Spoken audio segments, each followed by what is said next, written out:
বর্তমান বাজারে সোনার দাম যা আকাশ ছোঁয়া এবং ঊর্ধ্বমুখী, তাতে করে অনেক মধ্যবিত্ত পরিবারের ক্ষেত্রে সোনা কেনা বা সোনা দিয়ে শখ পূরণ এই ব্যাপারটা কিন্তু অপূর্ণই থেকে যাচ্ছে। কথায় আছে দুধের স্বাদ কিছুটা হলেও ঘোলে মেটে। তাই বেশি সাত পাঁচ না ভেবে আমিও আমার বিয়েতে সোনার গয়নার পাশাপাশি বেশ কিছু গোল্ড প্লেটেড জুয়েলারিও পরেছিলাম। গোল্ড প্লেটেড জুয়েলারি কেনার জন্য আমি গেছিলাম উত্তর কলকাতার গিরিশ পার্ক মেট্রোর কাছেই গড়ানহাটা, যা সাধারণত গয়নাগলি নামেও পরিচিত। এখানে বিভিন্ন দেবদেবীর গয়না পাইকারি এবং খুচরো উভয়ভাবেই বিক্রি করা হয়, তবে গয়নাগুলো মূলত থাকে তামার। আপনি নিজের পছন্দ মতো গয়না সিলেক্ট করে সেই গয়নাটিতে সোনার রং করিয়েই নিতে পারেন। এখানকার গয়নাগুলোর কোয়ালিটি এবং লংজিভিটি দুটোই ভীষণ ভালো হয়। বন্ধু এসছে, মানে বেস্ট ফ্রেন্ড হবে হয়তো। হ্যাঁ, তা বলতে আর একটু নাপবে তো মানে। ঠিক আছে, এটা ঠিক আছে।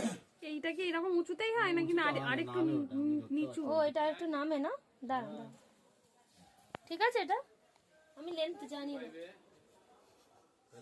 এটা ঠিক আছে। এখন বিয়ের মতো লাগছে।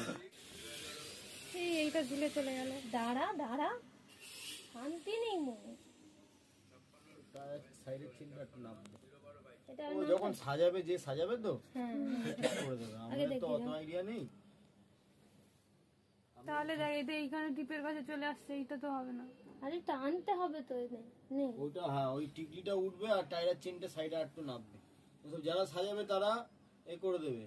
এবার দুটোর মধ্যে আপনি একটা নিতে পারেন। এটা দেখুন, কোমর বন্ধনী বা টায়রা, টিকলি এই জাতীয় গয়নাগুলো বিয়ের সময় সেই একবারই ব্যবহার হয়, তারপরে খুব একটা ব্যবহার হয় বলে আমার মনে হয় না। তাই বাকি 80% থেকে 90% মেয়েদের মতো আমিও সিদ্ধান্ত নিয়েছিলাম এই গয়নাগুলো আমি গোল্ড প্লেটেড জুয়েলারি হিসেবেই নেব। এরপর আসি আমার বিয়ের ওড়না এবং রিসেপশনের ব্লাউজ নিয়ে। আমি এই দুটোই কিনেছিলাম শ্যামবাজার এবং হাতিবাগান থেকে, আর আমাকে সাহায্য করেছিল আমার এই বান্ধবী। আমি যেখানে যেখানে গেছি আমার সঙ্গী ছিল তনয়া। তো এটাই ছিল আমার বিয়ের কেনাকাটার অন্তিম পর্ব।